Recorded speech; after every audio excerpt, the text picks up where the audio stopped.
Hello student, कैसे हैं आप सब। उम्मीद करता हूँ आप सब अच्छे होंगे, मस्त होंगे, बेहतर होंगे, आपकी पढ़ाई बेहतर चल रही होगी। और हमारा जो फिजिक्स क्लास 12th में ये प्यारे बच्चों अब नया चैप्टर स्टार्ट हो रहा है। चैप्टर आपका 8 है, ठीक है। क्लास 12 फिजिक्स में चैप्टर 8 है, जिस चैप्टर का नाम है विद्युत चुंबकीय तरंग। यानी इस चैप्टर में आप विद्युत चुंबकीय तरंग से संबंधित मुख्य रूप से पढ़ाई करोगे, विद्युत चुंबकीय तरंग, ठीक है।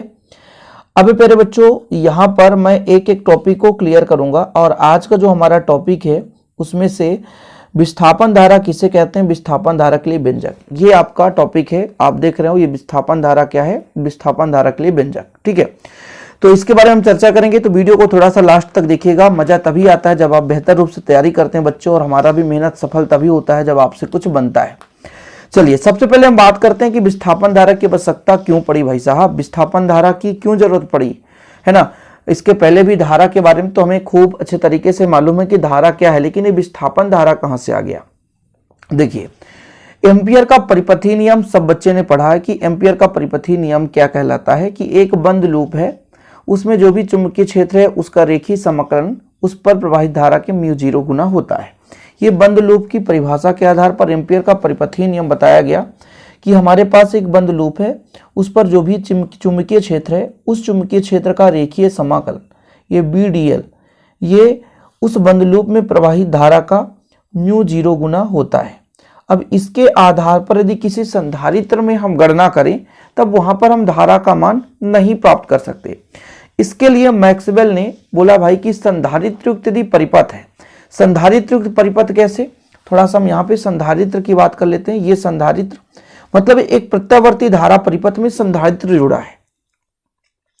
संधारित्र मतलब दो प्लेटें जुड़ी हुई हैं, तब इनमें धारा कैसे निकालेंगे। इसके लिए मैक्सवेल ने बताया कि भाई साहब दो प्लेट हैं, अब दो प्लेट को हम किसी बाह्य माध्यम से, किसी सेल बैटरी के माध्यम से आवेशन कराते हैं। आवेशन का मतलब इनको आवेश देते हैं, अर्थात इसमें हम धारा प्रवाहित करते हैं। तो आपको पता है कि संधारित्र का सिद्धांत क्या है कि जब प्लेट यानी मतलब आपका P1 प्लेट है, यानी पहले प्लेट को हम प्लस Q आवेश देते हैं तो दूसरे प्लेट के पास वाले तल पर माइनस आवेश और दूरवर्ती तल पर प्लस Q आवेश उत्पन्न हो जाता है। अब जैसे हम इसका आवेशन का क्रिया मतलब चालू रखते हैं, यानी प्लेटों को आवेश देते हैं, तो दोनों प्लेटों में आवेश एकत्रित होने लगते हैं, कहीं ना कहीं संचित होंगे, आवेश एकत्रित होंगे। और जब आवेश एकत्रित होंगे तो इनके बीच एक विद्युत क्षेत्र उत्पन्न हो जाएगा, क्योंकि आवेश चारों ओर एक बल लगाता है। और ये चीज आपने पढ़ा है कि कोई भी आवेश के चारों ओर का वह क्षेत्र जहां तक कोई अन्य आवेश बल का अनुभव कर सके। तो भाई यहां पर यदि हम प्लेट को आवेश देंगे तो दोनों प्लेटों पर आवेश एकत्रित होंगे। जैसे इस पे पॉजिटिव चार्ज दिख रहा है और दूसरा प्लेट है इस पे माइनस चार्ज दिख रहा है, तो दोनों प्लेट पे कहीं ना कहीं आवेश एकत्रित होने लगते हैं, जिसके कारण उनके बीच एक परिवर्ती विद्युत क्षेत्र उत्पन्न हो जाता है। इस प्रकार दोनों प्लेटों के बीच वैद्युत फ्लक्स में परिवर्तन होने के कारण एक प्रकार की धारा बहने लगती है, जिस धारा को हम विस्थापन धारा कहते हैं। समझ में आया कुछ? एक बार फिर से चर्चा करते हैं कि भाई साहब मैक्सवेल ने इसके लिए उन्होंने एक सिद्धांत दिया, मतलब उन्होंने कुछ बताया। इसी के आधार पर तो हम एम्पियर मैक्सवेल का परिपथीय नियम बात करेंगे कि मैक्सवेल ने बताया कि जैसे संधारित्रयुक्त तो कोई भी परिपथ है, यानी प्रत्यावर्ती धारा परिपथ के साथ संधारित्र जुड़ा है, ये संधारित्र है। अब संधारित्र में क्या करेंगे, आवेश देंगे। तो संधारित्र का सिद्धांत ये है कि जब हम एक संधारित्र के प्लेट को मतलब पहले प्लेट को आवेश देते हैं, प्लस Q आवेश देते हैं, तो इसके जो दूसरा प्लेट है बच्चा, ये जो संधारित्र के दूसरा प्लेट की बात करें, मतलब दूसरा प्लेट जो इसमें जुड़ा हुआ है उसके पास वाले तल पर माइनस आवेश और दूरवर्ती तल पर प्लस Q आवेश उत्पन्न हो जाता है। ये चीज आपको सबको पता है।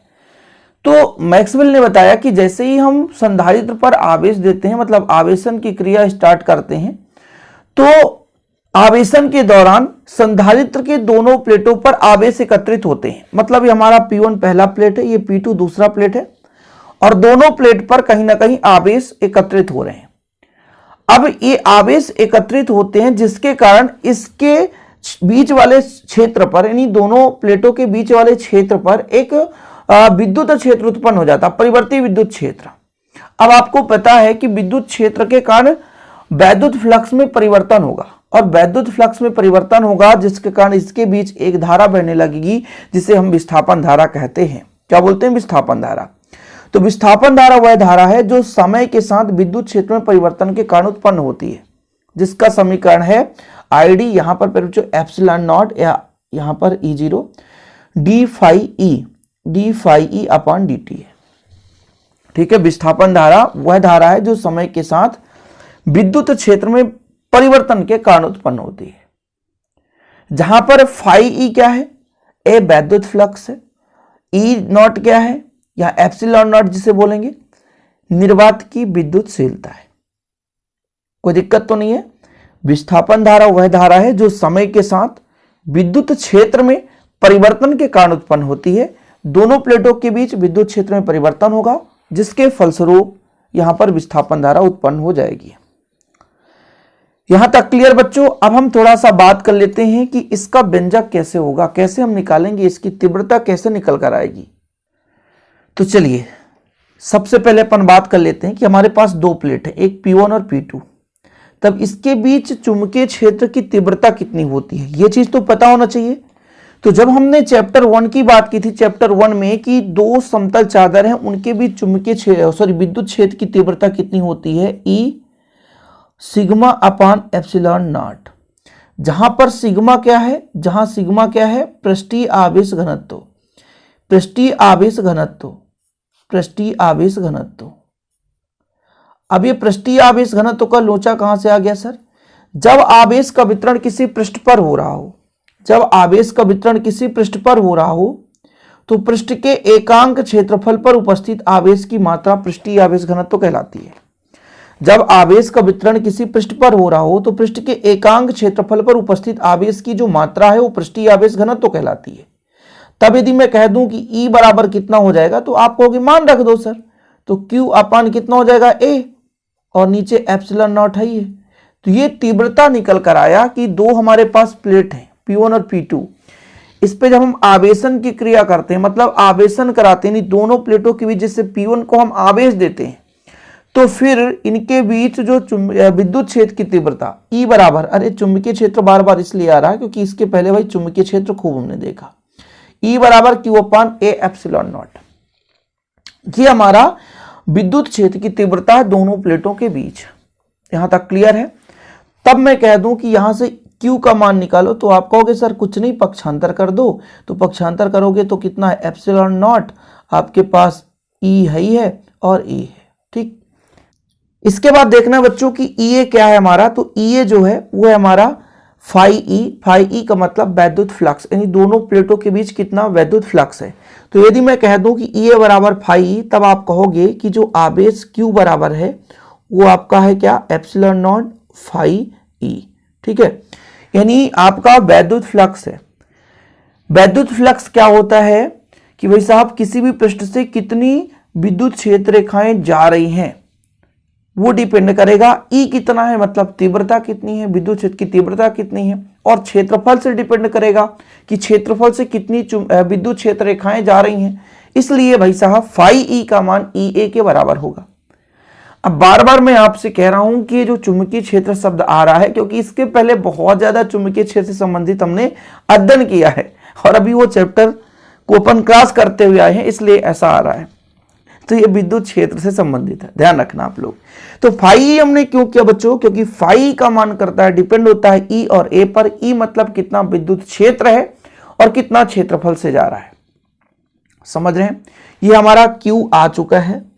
अब यदि मैं आपसे कह दूं कि भाई साहब धारा का फार्मूला क्या होता है, तो आप कहोगे सर आवेश प्रवाह की दर को धारा कहते हैं, विस्थापन धारा। विस्थापन धारा इसलिए ID से दर्शाते हैं। आवेश प्रवाह की दर को धारा कहते हैं, dQ अपान dt। सही बात है। अब Q का मान रख दो। Q का मान कितना भी आपने निकाला था? Q का मान निकाला भाई साहब ये आपका एप्सिलॉन नॉट फाई ई। ठीक है, एप्सिलॉन नॉट को बाहर ले आओ तो ID बराबर कितना है? बाहर लाओ इसको, epsilon naught D phi E upon dt। बस बच्चों यही हमारा क्या आ गया? विस्थापन धारा। कंप्लीट विस्थापन धारा यही है। पूरा सिंपल तरीके से यहां पर लिखा है कि माना संधारित्र की प्लेट का क्षेत्रफल A है, किसी क्षण उस पर आवेश Q है, तब संधारित्र की दोनों प्लेटों के बीच की जो विद्युत क्षेत्र है, तो दो प्लेटों के बीच जो विद्युत क्षेत्र की तीव्रता होती है बच्चों, तो दो समतल चादर जैसे हमने बताया था वही यहाँ पर प्लेट है, तो E बराबर आपका कितना सिग्मा अपान एप्सिलॉन नॉट हो गया, जहां पर सिग्मा क्या पृष्ठीय आवेश घनत्व है। किंतु आपको बताया गया कि जब आवेश का वितरण किसी पृष्ठ पर हो रहा हो तो एकांक क्षेत्रफल जितना भी आवेश है उसका पृष्ठीय आवेश घनत्व कहलाता है। इस सिग्मा का मान यहां पर रख दें तो कितना निकल कर आ जाएगा आपका Q upon A epsilon not. यहां से मैं पक्षांतर कर दूं तो Q का मान निकल कर आ जाएगा, ठीक है। और फिर बच्चों यहां पर जो EA है वो फाई E के बराबर है, ठीक है। चूंकि मैं लिख देता हूं, चूंकि फाई E बराबर कितना होता है E इंटू A, ठीक है बच्चों, ये चीज तो ये आपका निकल कर आ गया। इसलिए ID का मान यदि निकालना चाहें, धारा का मान निकालना चाहें, अतः यहां पर लिख सकते हो, अतः संधारित्र के दोनों प्लेटों के बीच जो बहने वाली धारा विस्थापन धारा है वो इतना है बच्चों, बस सिंपल है। यही तो आपका थ्योरम है, यही आपका प्रमेय है। छोटा सा वीडियो है, बस फटाफट आप तैयार कर लिया करो और लिख लिया करो। नोट्स बना रहे हो तो अच्छी तरीके से नोट्स भी बनाते चलो, और हम हर एक टॉपिक को आपको मतलब जो भी टॉपिक आएगा पूरा क्लियर कराएंगे, बिल्कुल आप चिंता ना करें, बेहतर रूप से आप बस तैयारी करते चलें। ओके बच्चों, मिलते हैं अगली वीडियो के साथ। जय हिंद, वंदे मातरम।